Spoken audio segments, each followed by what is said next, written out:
নবী কোনদিন শিশু মারেন নাই, আমরাও মারব। বৃদ্ধের সাথে বেয়াদবি করেন নাই, আমরাও করব। কোন মহিলার গায়ে হাত তোলেন নাই, আমরাও তুলব। তবে নিজের বিবিরে পারলে চোয়ারা থাপ্পড় মারবেন, কোনো অসুবিধা নাই। বিবি পিটায় এই টাইপের লোক মনিরামপুর আছে না নাই?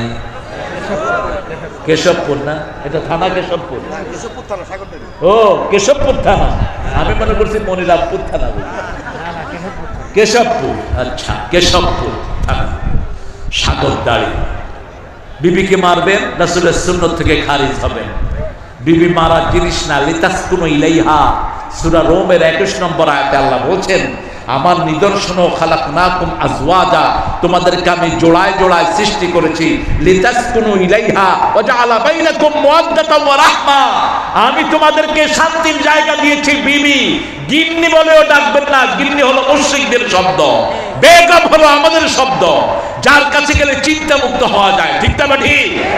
গম শব্দটি কোরআন থেকে এসেছে, সূরা আম্বিয়া, ওয়ানাজ্জাইনাহু মিনাল গাম্মি ওয়া কাযালিকা নুনজিল মুমিনিন।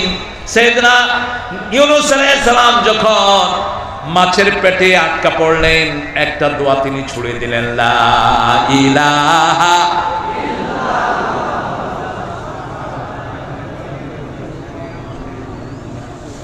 আমাদের উনি বিপদে পড়ে এই দোয়াটাও পড়তে পারে নাই। দোয়া পড়তে গিয়ে দেখে যে প্রধান উপদেষ্টার নাম চলে আসছে। কি কষ্টে পড়ছে বেচারি। কষ্ট।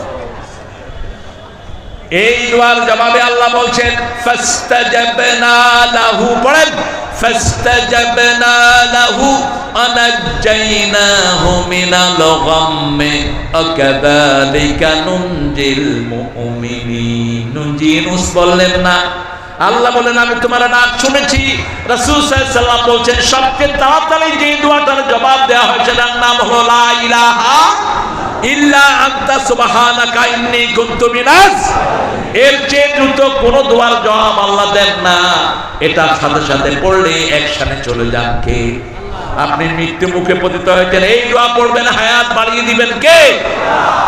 যখনই পড়লেন আল্লাহ বললেন, আমি তোমাকে যন্ত্রণা থেকে উদ্ধার করলাম। এভাবে শুধু ইউনূস তোমাকে নয়, সকল মুমিনদের জন্য আমি আল্লাহ তৈরি আছি। যাত্রা বাড়িতে ক্লাস 10 এর একটা ছেলে গুলি খেয়েছে। কোন ক্লাস? ক্লাস 10। একজন রিকশাওয়ালার একমাত্র সন্তান। ছেলেরা ধরে আনতেছে কোলে করে। একজন রিকশাওয়ালা যাচ্ছেন পাশ দিয়ে, বলছে, বাবা আপনি একটু এই ছেলেটাকে নেন, আমরা হসপিটালে নিব তাকে। কোন হসপিটালেও তো আমাদেরকে নেওয়া হতো না। ঠিক না ঠিক? ওই যে স্বাস্থ্যমন্ত্রী একটাকে বানাইছে, মেডিকেলের রোগীদের লিস্ট পর্যন্ত ছিঁড়ে ফেলার জন্য ওই বেয়াদব নির্দেশ দিয়েছে। বলেছে কোন হসপিটাল যেন এদেরকে রিসিভ না করে। কোন সরকারি হসপিটাল রিসিভ করে নেই আহতদের। রিকশায় যখন ছেলেটাকে ওঠানো হলো, রিকশা চালক তাকিয়ে দেখে তার একমাত্র ছেলে গুলি খাওয়া রিকশা।